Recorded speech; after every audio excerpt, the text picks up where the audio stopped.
कि 11 के प्रथम 12 गुणजों का औसत क्या होगा। इसका मतलब क्या होता है, 11 का मतलब प्रथम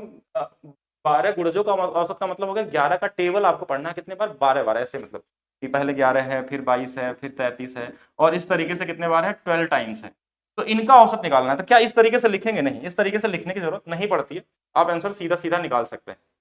अच्छा, एक कॉमन तरीका मैं निकालता हूं कि हमने क्या बोला था कि अगर ये डिफरेंस सेम होता है, डिफरेंस अगर सेम होता है तो लास्ट और पहले वाले का योग निकाल के हम आधा कर लेते हैं, यही करते थे। देखिए पहला टर्म्स हमको पता है कि 11 आएगा, और अंतिम वाला टर्म्स क्या आएगा, 11 में 12 से गुणा करना पड़ेगा। ध्यान देखिएगा, अभी ये आंसर नहीं है, इस तरीके से एग्जाम में नहीं लगाना है, एग्जाम में तो डायरेक्ट आंसर आएगा, लेकिन उसके पहले की चीजें सीखिए, कैसे क्रिएट होता है, ट्रिक कैसे बनते हैं। पहला तो ये था कि क्वेश्चन में 11 दिया है, 22 दिया है, तो आप एक तरीका आप इस तरीके से निकालिए कि पहला वाला नंबर और लास्ट वाले नंबर को जोड़ के आधा कर लेते हैं, आंसर आ जाता है। तो ये भी तरीका ठीक है, लेकिन पहला नंबर ये होगा और अंतिम वाला नंबर 12 गुणज तक दिया है कि 12 बार गुणा करना है, तो हमने 12 से कर लिया। क्या इन दोनों में ये 11 कॉमन है, तो बोलेंगे 11 कॉमन है।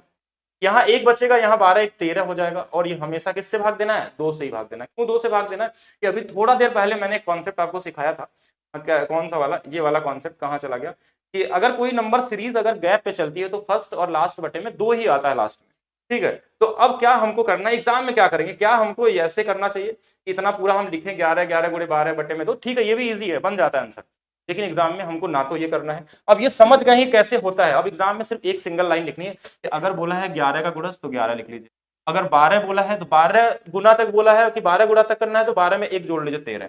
बटे में हमारे पास कितना आ जाएगा, 2 कर लेना, और कुछ नहीं करना, 143 बटे में 2,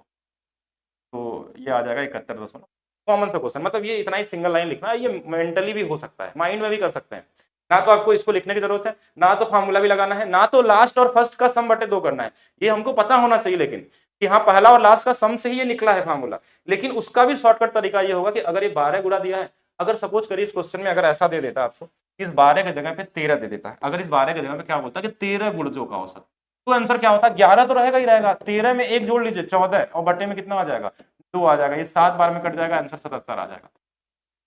इतना ही करना है, कभी भी ये क्वेश्चन अगर दोबारा मिले तो ऐसे ही करना है।